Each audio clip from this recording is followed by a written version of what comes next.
लेकिन उसको रचने वाला नहीं दिख रहा था। सब गोपियां पागल हो गई, दीवानी हो गई और सब कृष्ण लीलाएं करने लगी। कोई पूतना बन रही, कोई शकट भंजन, कोई तृणावत, कोई साक्षात कृष्ण बन के लीला कर रही है और पूछ रही हैं वृक्षों से, लताओं से, पेड़ों से, पौधों से कि मेरे ठाकुर कहां गए? हे कन्हैया अब तो आ जाओ, कहां छुप गए? अब हम तुम्हारी यशोदा मैया से शिकायत भी नहीं करेंगे। अरे जैसा कहोगे वैसा करेंगे, एक बार आ जाओ। क्या कहती है गोपियां? छुपा कहां हो, आजा चलिया, ओ मुरली वाले आजा, तेरी यादें सताए, मेरा ये भरोसा कहीं टूटे न जाए। ओ मुरली वाले आजा, तेरी यादें सताए, मेरा ये भरोसा कहीं टूट न जाए। छुपा कहां हो, आजा चलिया, ओ मुरली वाले आजा, तेरी यादें सताए, मेरा ये भरोसा कहीं टूट न जाए। ओ मुरली वाले आजा, तेरी यादें सताए, मेरा ये भरोसा कहीं टूटे न जाए। भाव से तालियों की सेवा करेंगे।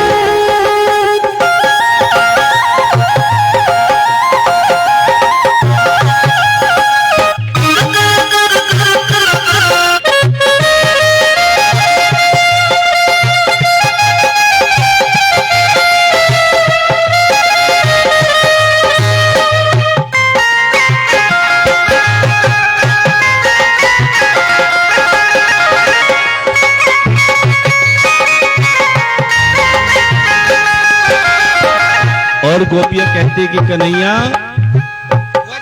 कहते हैं जब हमने तुम पर अपना मन लगा रखा था और जब तुम छोड़कर चले गए तो अब हमारा मन बेचैन हो रहा है।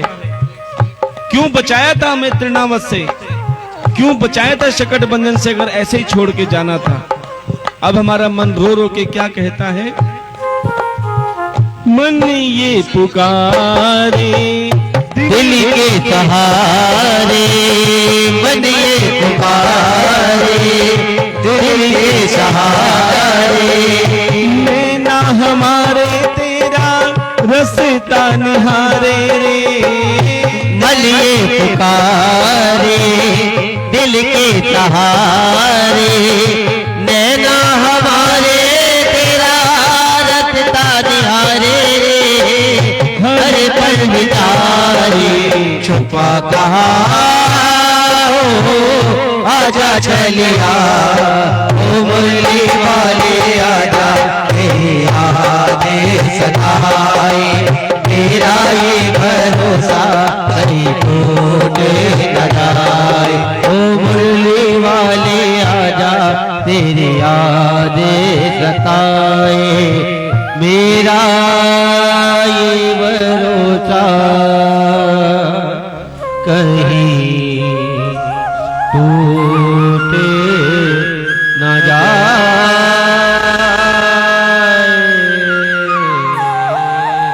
अब प्यारे, सभी गोपियां ढूंढ रही हैं लेकिन कन्हैया कहीं नजर नहीं आ रहे।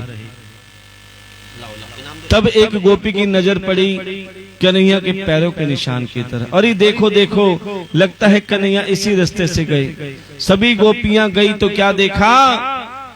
लाखों करोड़ों गोपियों को छोड़कर कन्हैया एक मुख्य गोपी के साथ रास रचा रहे हैं। और वो कौन थी?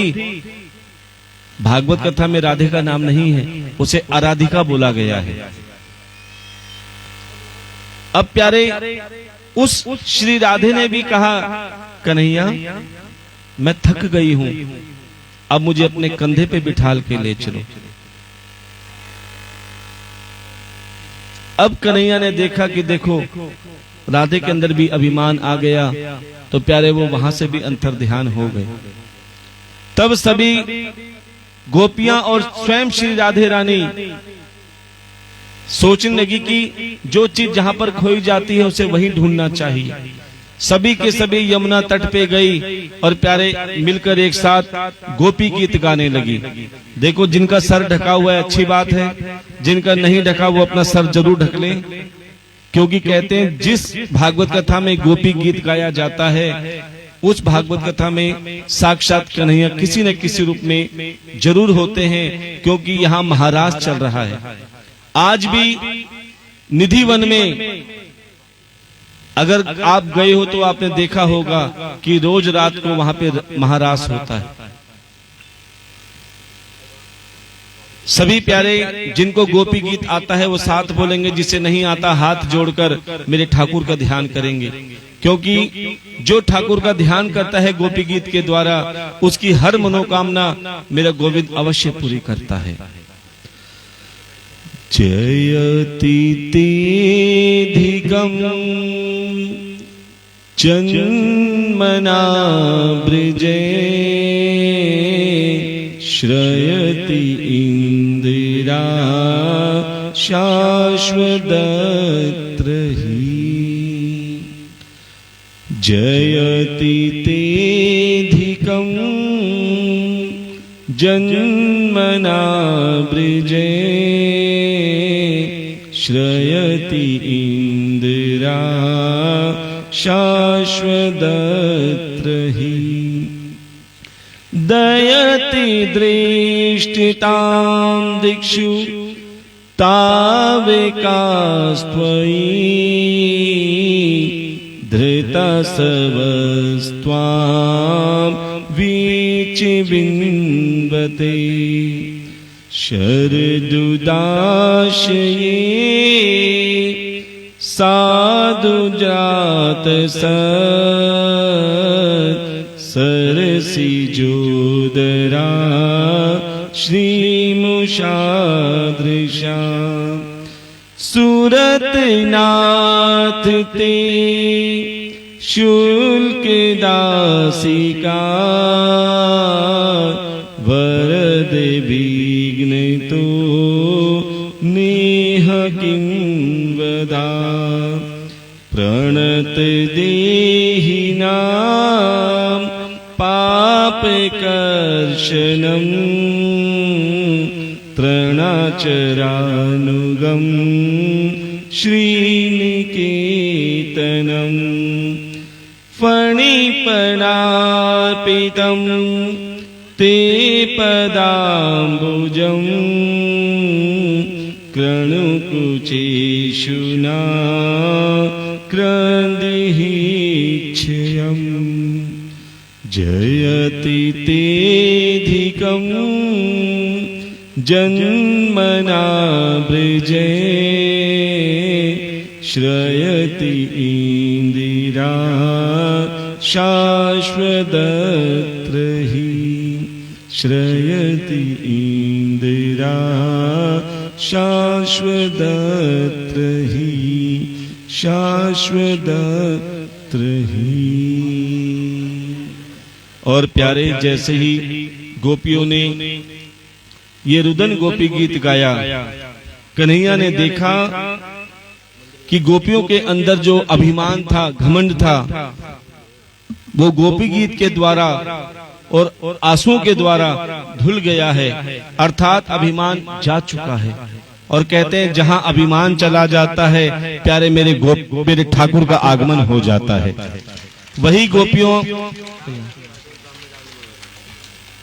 वही सभी गोपियों के मध्य में हमारे ठाकुर जी प्रकट हुए। और प्यारे अब हमारे ठाकुर जी ने रास नहीं महारास किया। पहले एक एक कृष्ण नाच रहे थे, अब हर गोपी के साथ में बोनस में दो दो कृष्ण नाच रहे हैं। मेरा ठाकुर आपके साथ भी रास रचाएगा जब आपके अंदर अभिमान नहीं होगा। उसके बाद ठाकुर ने सुदर्शन और शंखचूड़ का उद्धार किया, अहिषासुर, केशी और ब्यामासुर का उद्धार किया। जब कंस ने देखा कि मैंने सभी क्रूर आदमी भेज दिए, क्रूर कहते हैं राक्षस को, अब उन्होंने क्या किया, अक्रूर को भेजा। अक्रूर अर्थात दयावान। अब अक्रूर जी रथ लेकर कन्हैया को लेने के लिए गए। सबने देखा ये रथ में साक्षात अक्रूर जी आ रहे हैं। अब अक्रूर जी ने नंद बाबा से कहा, नंद बाबा मेरा नाम अक्रूर है, मैं मथुरा नगरी से, और मुझे स्वयं महाराज कंस ने भेजा है। क्यों? क्योंकि महाराज कंस ने अपने यहाँ एक प्रतियोगिता रखी है जिसमें सभी राजाओं, महाराजाओं, बल राजाओं को निमंत्रण दिया है, लेकिन केवल एक कन्हैया ही ऐसा है जिसने हमें भेजने के लिए स्वयं भेजा है। कृपया करके आप उन्हें भेज दीजिए। प्यारे जैसे तैसे नंद बाबा मान गए, और नंद बाबा ने बड़ी मुश्किल से यशोदा मैया को भी मना लिया। अब श्याम और बलराम दोनों अक्रूर जी के रथ में बैठे। अब गोप गोपियों को कौन समझाए। रथ के आगे गोप गोपियां खड़े हो गए। कन्हैया अभी हमने तुम्हें जी भर के देखा भी नहीं है, जी भर के बात भी नहीं की, हम तुम्हें जाने नहीं देंगे। और कई तो ऐसी गोपियां थी जो जिद की पक्की थी, रथ के आगे लेट गई कि कन्हैया हम जीते जीते तुम्हें जाने नहीं देंगे, हमारे ऊपर से रथ ले जाओ, जब हम रहेंगी नहीं तो तुम्हें जाते हुए देख भी नहीं पाएंगे। तभी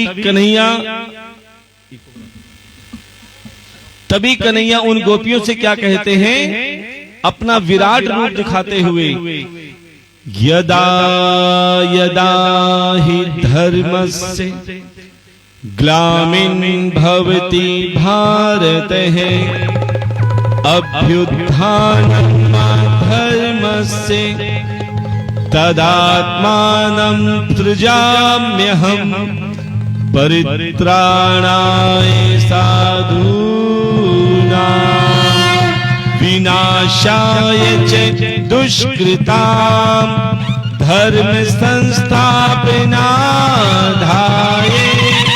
संभवामि युगे युगे।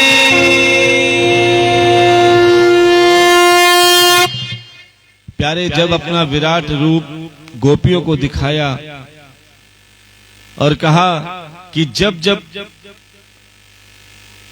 धर्म की हानि होती है तब तब मैं अधर्म का नाश करके धर्म की स्थापना करने के लिए किसी न किसी रूप में जरूर आता हूं, और आज समय आ गया है, मुझे अधर्म का नाश और धर्म की स्थापना करने का वक्त आया, और तुम मेरे आगे बाधा बन रही हो। क्या तुम मुझसे प्रेम नहीं करती? प्यारे इतना सुनते ही गोपियों ने तुरंत रास्ता छोड़ दिया। कहते हैं जो सच्चा प्रेम करता है ना, कभी उसके राह में बाधक नहीं बनता।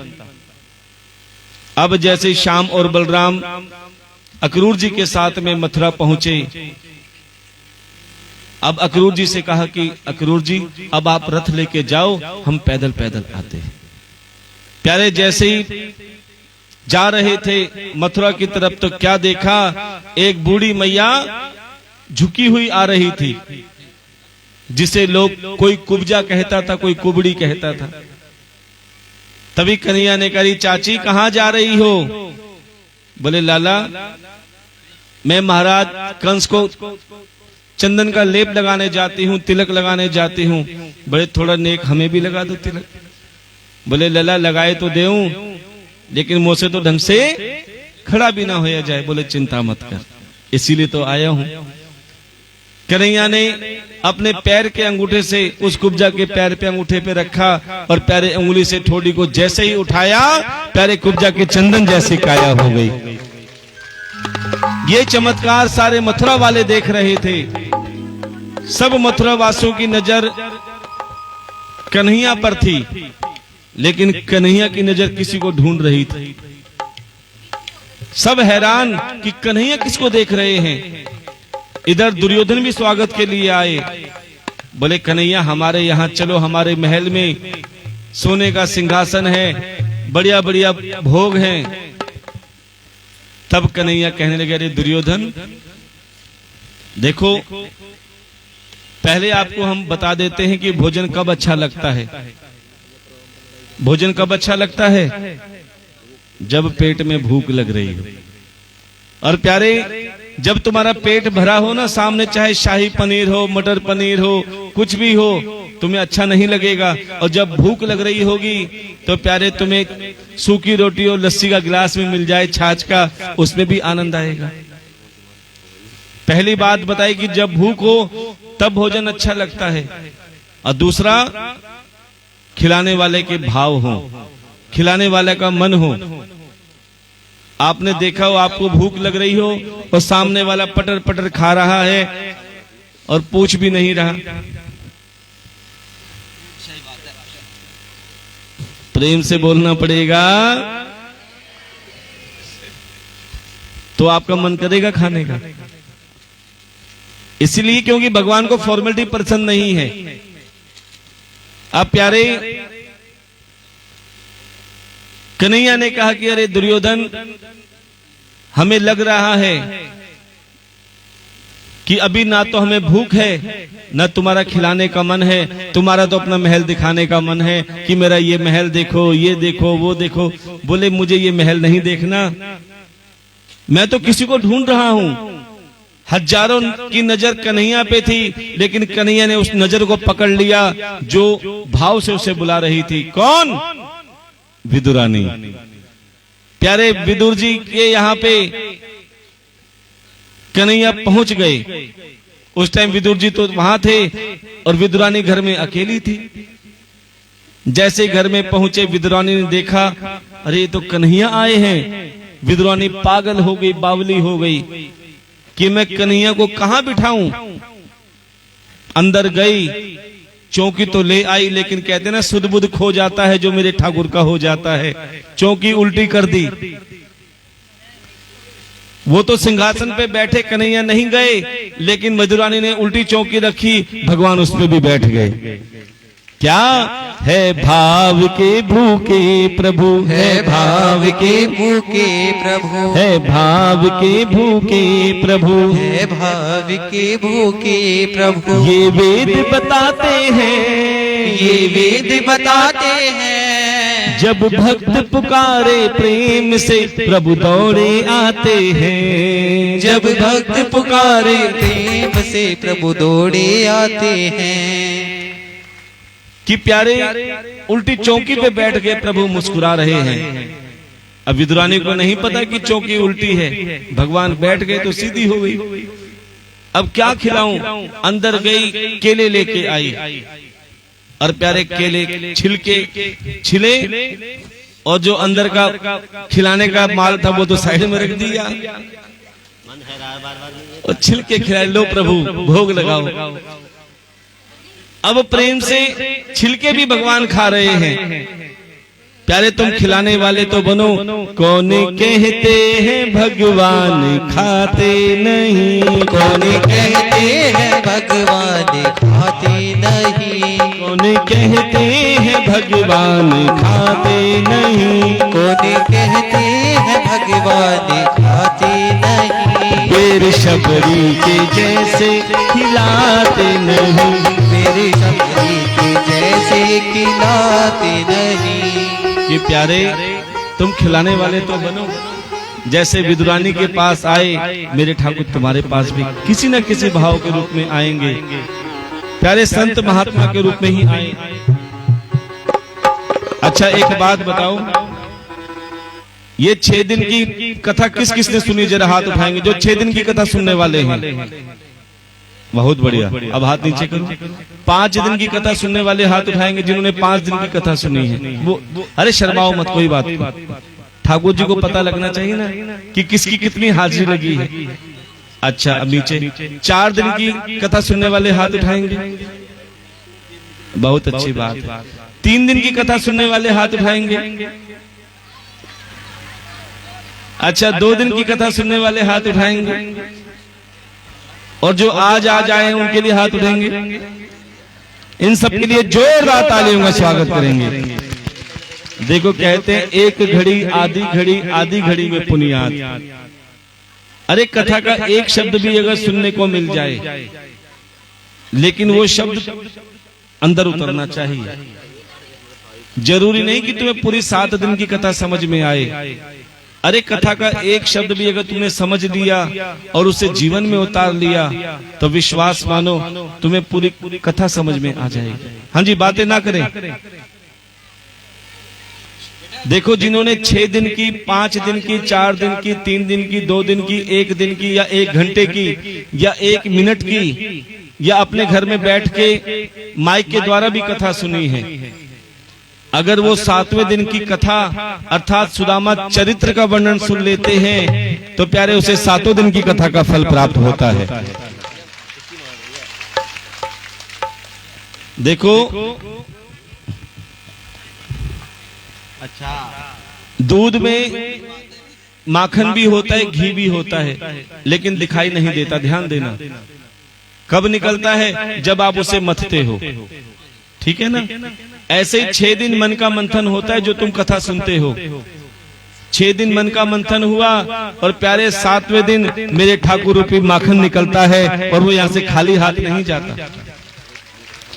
तो सुदामा चरित्र, ध्यान देना, सुदामा जी ने कन्हैया के हिस्से के 1 मुट्ठी चने खाए थे। बड़े ध्यान से सुनना। तभी से उनके घर में दरिद्रता का वास हो गया। क्यों? जब हम किसी के हिस्से का खा लेते हैं ना, तब हमारे घर में दरिद्रता का वास होता है और उसका ब्याज बढ़ता रहता है जब तक आप उसे चुकाते नहीं हो। 1 मुट्ठी चने खाए थे, दरिद्रता का वास हो गया। जब तक ब्याज समेत 5 मुट्ठी चावल नहीं दिए तब तक उनके भंडार नहीं भरे। इसलिए आप सबने भी सुदामा का भाव लेकर आना है। एक बार हमने बोला सुदामा बन के आना है। एक हमारी ऐसी माता जी थी, जोर से बोली, महाराज जी मारे कोन्या तो धोती कोन्या, सुदामा कैसे बने? तो सुदामा का रूप लेके नहीं आना, सुदामा के भाव लेके आने हैं। जैसे सुदामा जी 5 मुट्ठी चावल लाए, क्यों? क्योंकि जाने अनजाने में मेरे से कोई कर्जा चढ़ गया हो तो ठाकुर जी 5 मुट्ठी चावल स्वीकार कर लेना। ऐसे ही आप सब भी सुदामा का भाव लेकर आएंगे और 5 मुट्ठी चावल अर्थात सवाया, सवाया का मतलब 1.25 किलो से लेकर 1.25 क्विंटल तक हो सकता है। वो आप जानो कितना लाओगे, चाहे वो एक चुटकी 5 वैसे भी ले लेना, वो आपकी इच्छा है।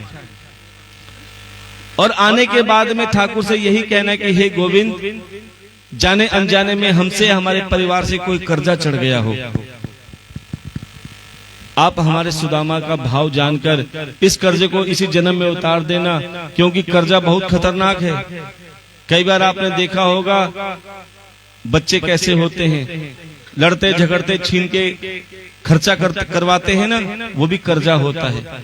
कई बहुएं आती हैं 10 लाख रुपए लाती हैं दहेज में, 25 लाख रुपए ले जाती हैं, ये भी कर्जा होता है। कई ऐसे होते हैं जो बच्चे पैदा होते हैं और पैदा होते ही आईसीयू में भर्ती हो जाते हैं, 5-7 दिन रहे, 2-4 लाख रुपए लगाए और चल बसे। अभी गोदी में नहीं आए, 5 लाख रुपए लगवा दिए, ये कर्जा होता है। यही कहना है कि हे ठाकुर, इस जन्म में हमारा ये कर्जा स्वीकार कर लेना कि अगले जन्म में हमें कोई कर्जदार मत बनाना। इसी भाव से आना। और कल जैसा आपने 6 दिन कथा सुनी अपने बेटे के, अपने भाई के मुख से, कैसे हैं व्यास गद्दी पे व्यास जी के बराबर होते हैं। कहते हैं व्यासाय विष्णु रूपाय, अगर मानो तो।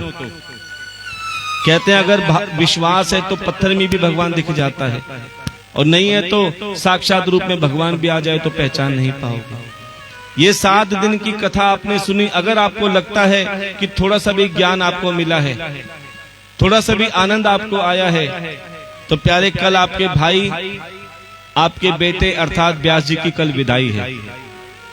घर में कोई अनुष्ठान होता है, यज्ञ होता है, कोई हवन कराते हैं, तो प्यारे उसकी दक्षिणा दी जाती है ना, क्योंकि बिना दक्षिणा के वो यज्ञ संपन्न नहीं होता। तो ये भागवत कथा रूपी महान यज्ञ जिसका कल विश्राम दिवस है और व्यास विदाई है, आप सभी ने सामर्थ्य अनुसार जैसा आपको लगता हो कि हम इस लायक हैं, क्योंकि वैसे हम किसी से कुछ नहीं कहते।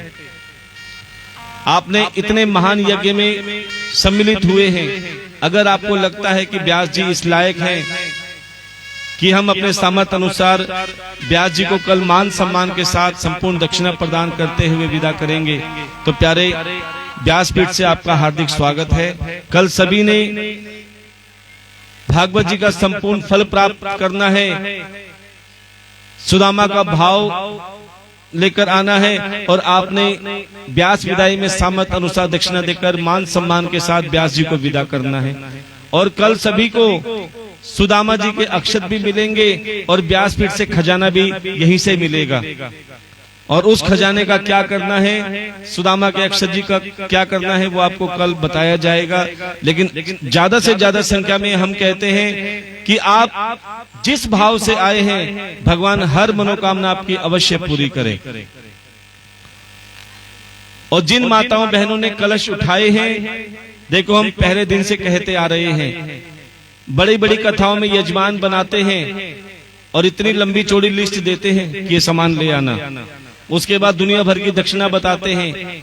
लेकिन ये छोटी कथा है, इसे छोटा मत समझना कि आपको फ्री में कलश मिल गए तो आप इसकी कीमत मत समझो।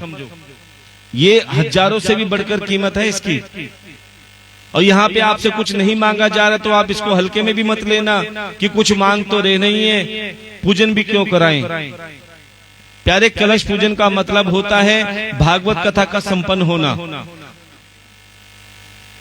तो आप कल आखिरी दिन है, इसलिए जितने भी रह गए हैं प्यारे, कल अवश्य पूजन कराएं, क्योंकि पूजन करने के बाद ही आपको ये भागवत कथा का संपूर्ण फल प्राप्त होगा। वरना आपने दवाई तो ले ली लेकिन जेब में रख ली, खाई नहीं, उसका कोई फायदा नहीं। इसलिए हमारा कहने का भाव है, करना ना करना आपके हाथ में है।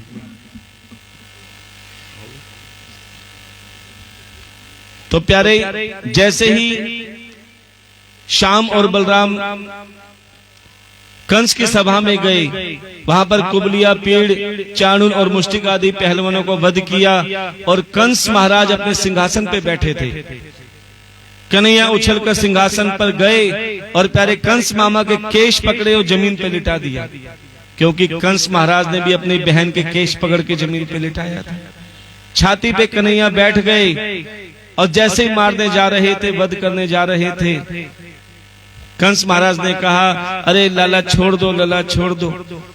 कन्हैया कहने लगे, अरे मामा तेरे को कैसे छोड़ दूं, जो मुझे प्रेम से भजता है जब उसको नहीं छोड़ता मैं।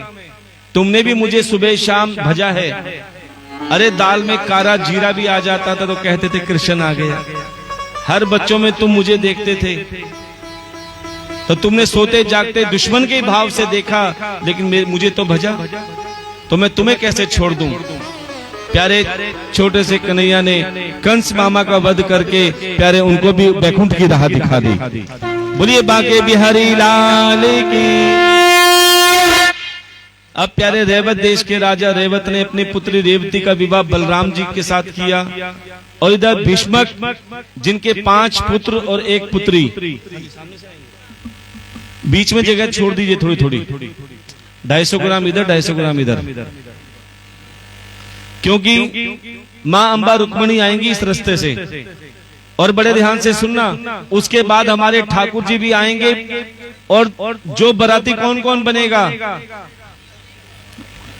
बराती वही बने जो नाचते गाते आए, मुंह लटकाने वाले यहीं बैठे रहना, क्योंकि बराती नाचते गाते अच्छे लगते हैं। पहले माँ अम्बा रुक्मणी आएंगी, उसके बाद कुछ माताएं बहनें नाचते गाते, क्योंकि हमारे ठाकुर जी का जो स्वरूप है, आप अपने घर में ठाकुर जी की मूर्ति से मिला लेना, लड्डू गोपाल से मिला लेना, आप यही कहोगे साक्षात ठाकुर जी आ गए। बोलिए बांके बिहारी लाल की। अब प्यारे, रुक्मणी जिसने कन्हैया को देखा नहीं था, केवल उनकी लीलाओं का वर्णन सुना, और वर्णन सुनने के बाद में कन्हैया को अपना पति मान लिया। लेकिन समस्या कहां आई, रुक्मणी का भाई रुक्मी, जो श्री कृष्ण से द्वेष, बातें ना करो,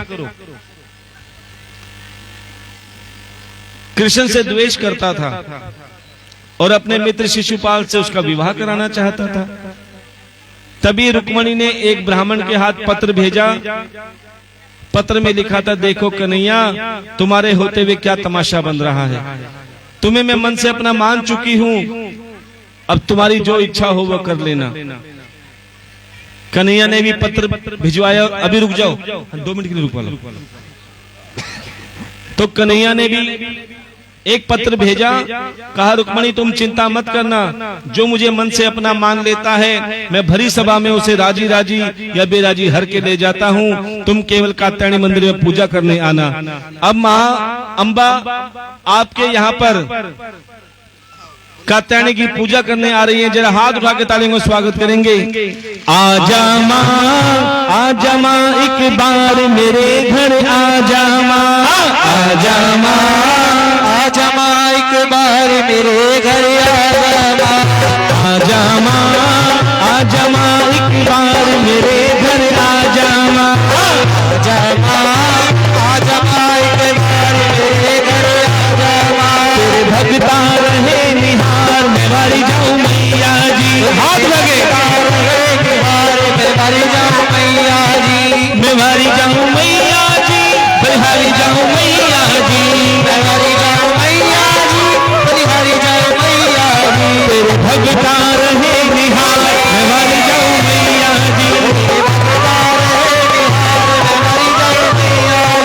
मैया जी देखो आई है कर सोला श्रृंगार, मैया जी देखो आई है कर सोला श्रृंगार, मैया जी देखो आई है कर सोला श्रृंगार, मैया जी देखो आई है कर सोला श्रृंगार। हाथ में लेके पूजा की थाली, हाथ में लेके पूजा की थाली, गले लखा हार, मैया जी देखो आई है कर सोला श्रृंगार, मैया जी देखो आई है कर सोला श्रृंगार।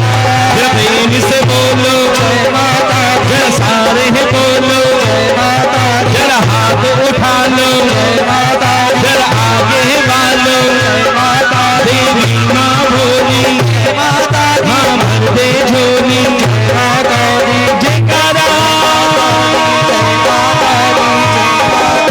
शेरा वाली दा। साचे दरबार की जय।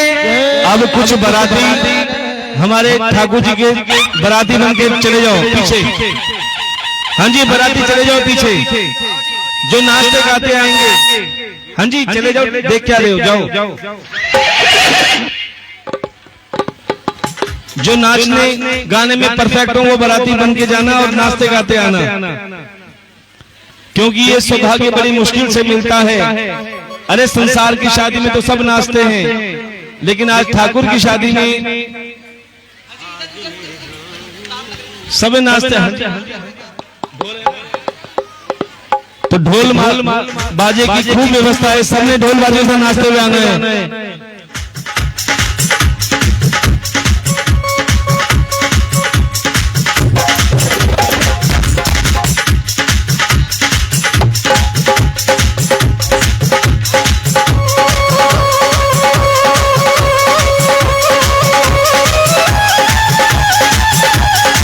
बांके बिहारी लाल की।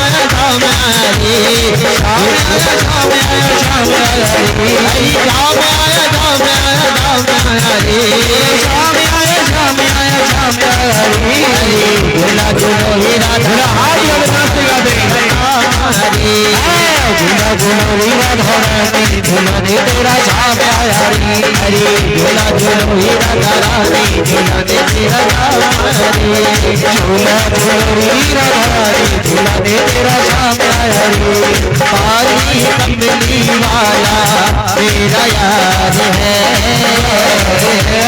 पारी कमली वाला मेरा यार है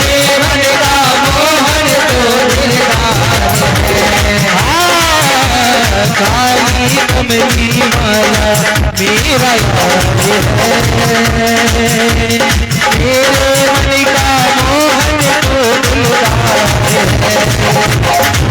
तू मेरा यार है, मेरा दिलदार है, हाँ तू मेरा यार है, मेरा दिलदार है, काली कमली वाला मेरा यार है,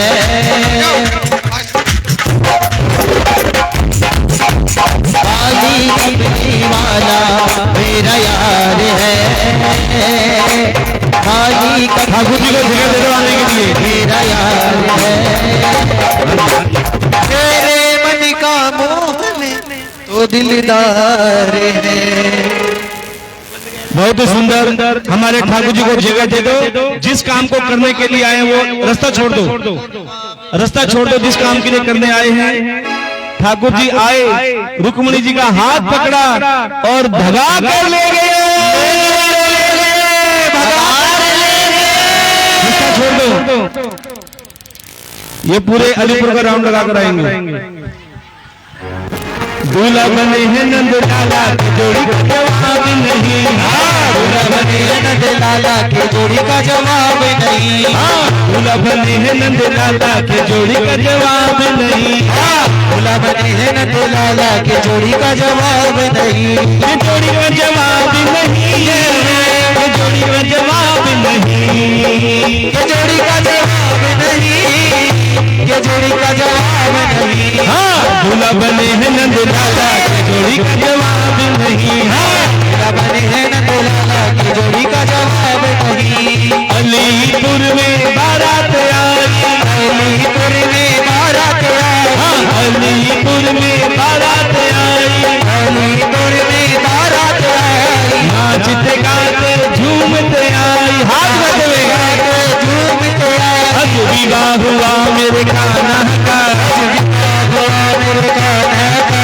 आज विवाह हुआ मेरे कान्हा का, आज विवाह हुआ मेरे कान्हा का, आज नहीं नाचोगे तो फिर कभी नाचोगे, आज नहीं नाचोगे तो फिर कभी नाचोगे, आज नहीं नचोगे तो फिर कभी नचोगे। सारा परिवार तेरा एहसानमंद है, सारा परिवार तेरा एहसानमंद है, परिवार तेरा एहसानमंद है, सारा परिवार तेरा एहसानमंद है, आनंद ही आनंद है, आनंद ही आनंद है, आनंद है, आनंद ही आनंद है, आनंद ही आनंद है, आनंद ही आनंद है, आनंद ही आनंद है, आनंद ही आनंद है। तेरे प्यार से बढ़ के मन मिली कोई सौगात नहीं, तेरे प्यार के बढ़कर मन मिली कोई सौगात नहीं, मैं तेरी नचाई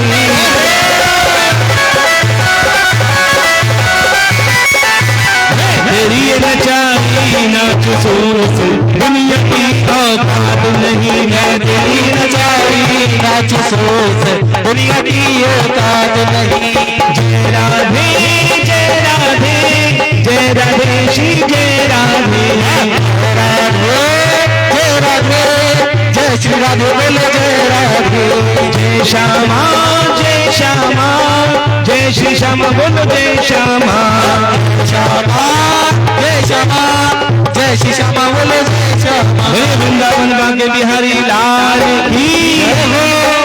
एक बार हमारे ठाकुर जी के लिए, मां अम्बा रुक्मणी के लिए जोरदार तालियों में स्वागत करेंगे। ये साक्षात श्री हरि और मां लक्ष्मी का रूप। आप संसार की शादी में तो बहुत गए, आज संसार रचने वाले की जयमाला में आप सबने जोरदार तालियों का स्वागत करना है। बहुत सुंदर जयमाला होगी। पहले मां अम्बा रुक्मणी ठाकुर रुक्मणी जी चोरी छोटी रह गई, कोई बात नहीं, बहुत बढ़िया जोड़ी है। हाँ, ओम मंगलम भगवान विष्णु मंगलम गरुड़ध्वज मंगलम पुंडरीकाक्षम मंगलायतो हरि। ओम स्वस्ति न इंद्रो वृषभाः स्वस्ति न पूषा विश्ववेदाः स्वस्ति नस्तार्क्ष्यो अरिष्टनेमि स्वस्ति नो बृहस्पतिर्दधातु। राम राम जय राजा राम, राम जय सीताराम, राम राम जय राजा राम, राम राम जय सीता राम राम जय राजा राम। राम राम जय सीताराम, राम राम जय राजा राम, राम राम जय सीताराम। बधाई हो। बधाई हो।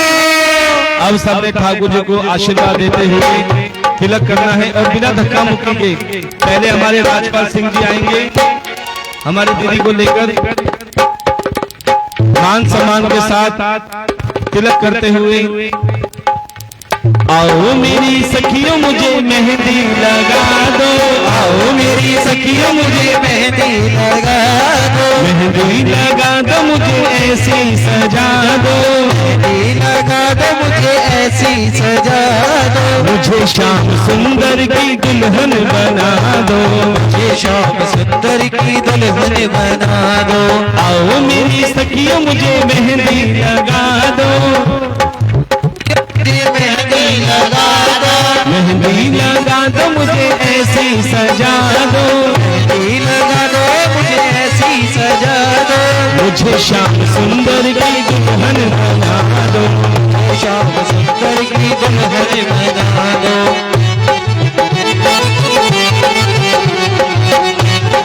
5100 रुपए 5100 रुपए राजपाल सिंह जी ने हमारे ठाकुर जी के विवाह में बार रुकमणी के लिए कन्यादान स्वरूप में देने के लिए जोरदार तालियों में स्वागत करेंगे। तो सभी ने तिलक करते हुए मान सम्मान के साथ आशीर्वाद देना है। आओ मेरी सखियों मुझे मेहंदी लगा दो, मेहंदी लगा दो मुझे